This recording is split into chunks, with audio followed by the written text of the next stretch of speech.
तर नमस्कार मित्रांनो, आज सकाळी सकाळी पप्पा आणि मी निघालो होतो मुंबईला, कारण पप्पांचं जर काम होतं तर चला म्हटलं मी पण येतो सोबत। आम्ही स्पेअर मध्ये कपडे पण घेतले होते, कारण जर प्रसंग आला तर तिकडे मुक्काम करून घेऊ। अर्टिगाच घेऊन चाललो होतो आम्ही, पाण्याचा जार आणि बॅग ठेवली डिक्की मध्ये आणि मग पप्पा आणि मी निघालो। पप्पांना म्हटलं पप्पा मला भूक लागली आहे। पप्पा बोलले की कसारा घाट उतरल्यावरती एकदम छान हॉटेल आहे, तिथे आपण जेवण करू। आणि मग थोड्याच वेळात आम्हाला कसारा घाट सुरू झाला आणि मी तर त्या हॉटेलची वाट बघत होतो। आणि मग फायनली घाट संपला आणि आम्ही पोहोचलो हॉटेलला, साई कृपा हॉटेल। एसी मधून उतरलो आणि डायरेक्ट उन्हात आलो तर एकदम असं कसं तरीच झालं।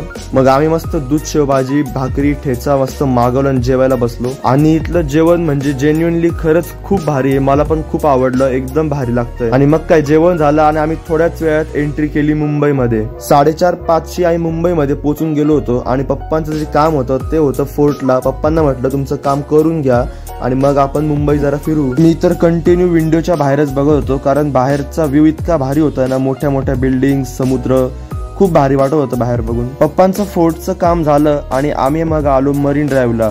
इथे आम्ही थोड्या वेळ बसलो आणि इथे इव्हिनिंगला खूप पब्लिक असते, म्हणजे बसायला पण जागा नसते इथे। मग आम्ही आलो गेटवे ऑफ इंडियाला आणि इथे उद्या काहीतरी कार्यक्रम होता, तिथे आम्ही विचारलं, ते म्हणे इथे उद्या मुख्यमंत्री येणार आहे।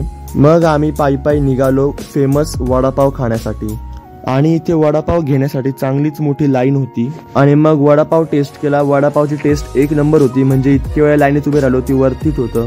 आम्हाला नाशिकला निघण्याकरता 9 वाजून गेले होते, बट आम्ही मुद्दामून उशिरा निघालो बिकॉज रात्रीच्या वेळी ट्रॅफिक लागणार नाही। मग आम्ही थांबलो जेवायला आणि इथे पण खूप छान जेवण भेटलं आणि माझी कॅपॅसिटी ऑलमोस्ट संपली होती। तर रात्री घरी पोहोचण्याकरता उशीर होऊन गेला। तर हा व्हिडिओ इथपर्यंत पाहिला असेल तर लाईक करा आणि पेज नवे असेल तर फॉलो करा। बाय।